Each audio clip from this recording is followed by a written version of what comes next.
Essa mesma pergunta sempre vem à mente ao assistir Bob Ross. É realmente possível ser tão calmo assim? Uma pessoa pode falar com milhões sem nunca elevar a voz, nem por um momento.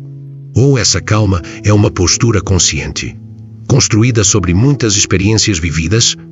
É fácil lembrar de Bob Ross simplesmente como o homem que pinta árvores felizes.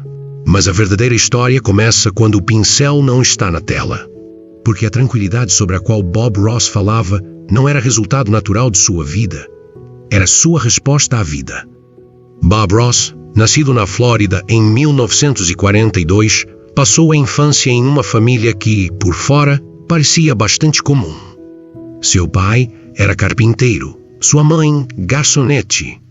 Não havia grandes demonstrações de amor em casa, mas também não havia conflitos abertos. Esse ambiente moldou o caráter introvertido de Bob Ross desde cedo. Ele preferia a solidão ao contato com pessoas. Seu interesse por animais, vínculo com a natureza e capacidade de passar longos períodos sozinho não eram falhas, mas necessidades para ele. Na juventude, tomou uma decisão que guiaria sua vida desde cedo. Aos 18 anos, entrou na Força Aérea do ZEUA.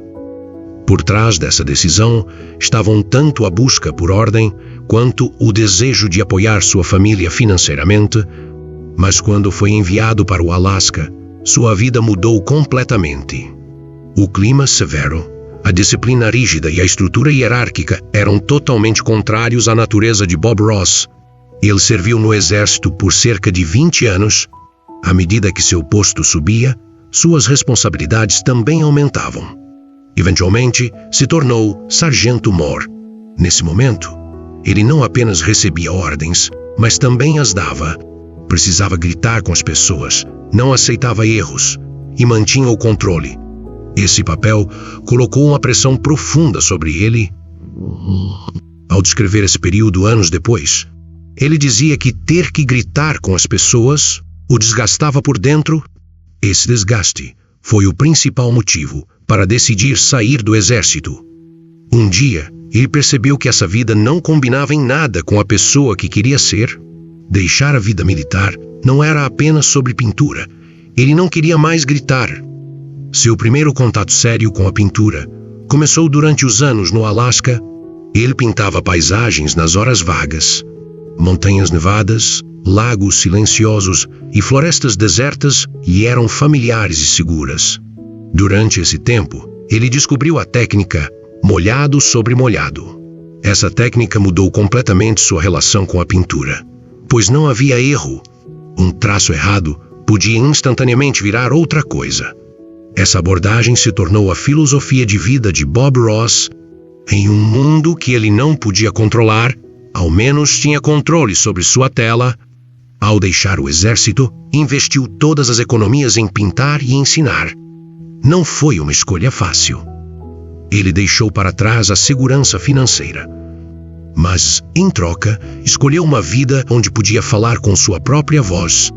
Quando The Joy of Painting começou em 1983, o público televisivo encontrou algo que não estava acostumado. Ninguém tinha pressa. Ninguém gritava. Bob Ross olhava para a câmera, falava devagar e dizia aos telespectadores: "Você também pode." Essa frase era a mensagem mais forte do programa. Suas interações na televisão eram altamente conscientes. Ross criava a sensação de estar falando individualmente com quem via. Não advertia sobre erros, não corrigia falhas nem fazia ninguém se sentir incapaz. Mesmo quando o pincel caía, ele dizia: "Vamos deixar que ele encontre seu próprio caminho." Essa abordagem teve enorme impacto, especialmente em espectadores com baixa autoconfiança. Mas havia um detalhe desconhecido. Bob Ross ensaiava cada pintura muitas vezes antes de cada episódio. Nada que parecia espontâneo na tela era realmente aleatório. As posições das árvores, a altura das montanhas, o modo como a luz incidia, tudo era previamente planejado.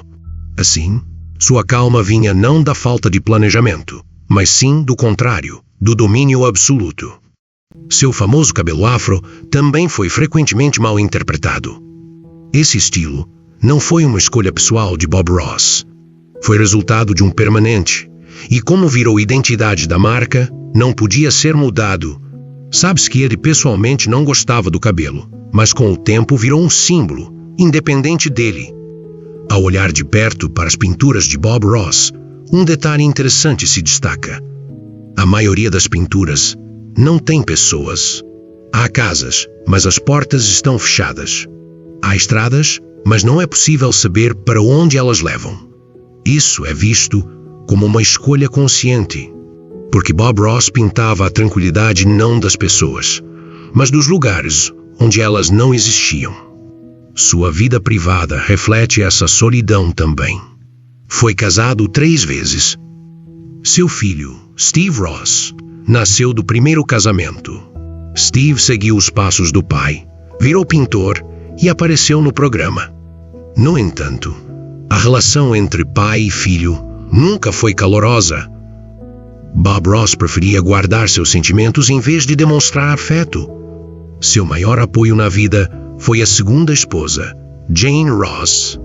Jane não era apenas sua esposa, mas também sua parceira de negócios, gerente e pessoa de confiança. A morte de Jane Ross por câncer em 1992 criou um grande vazio na vida de Bob Ross. Após essa perda, Ross se fechou ainda mais. Sua saúde começou a piorar, sua energia enfraqueceu. Nesse período, Walt e Annette Kowalski passaram a controlar a Bob Ross Incorporated. Após a morte de Jane, o controle total da empresa passou para eles. Enquanto Bob Ross estava doente, ele foi excluído das decisões de marca. Não conseguia mais supervisionar negócios feitos em seu nome. Produtos licenciados, kits de tinta e vídeos de treinamento geraram milhões de dólares no mundo todo, mas essa receita não beneficiava Bob Ross nem seu filho, Steve Ross. Esse processo ficou conhecido como traição. Em 1994, Bob Ross foi diagnosticado com linfoma. Essa informação foi mantida em segredo do público. A continuidade do programa, proteção da marca e evitar que os espectadores ficassem tristes foram as justificativas.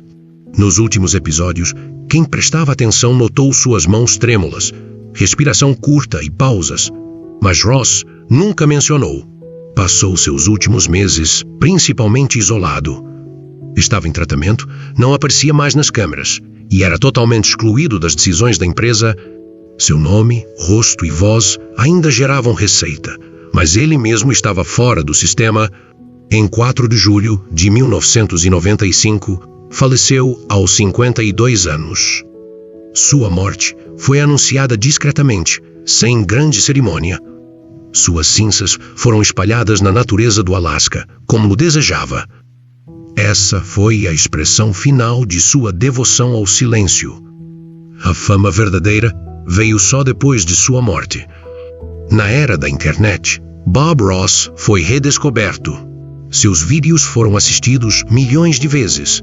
Gerações jovens o adotaram como símbolo de paz. Virou parte da cultura de memes. Virou ícone global.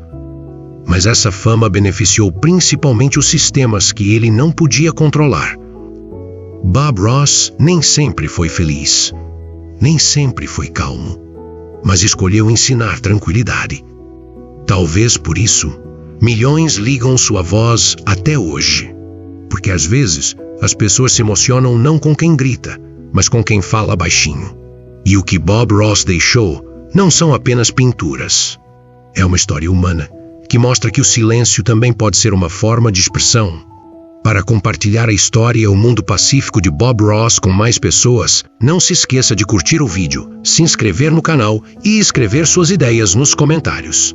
O que Bob Ross significa para você?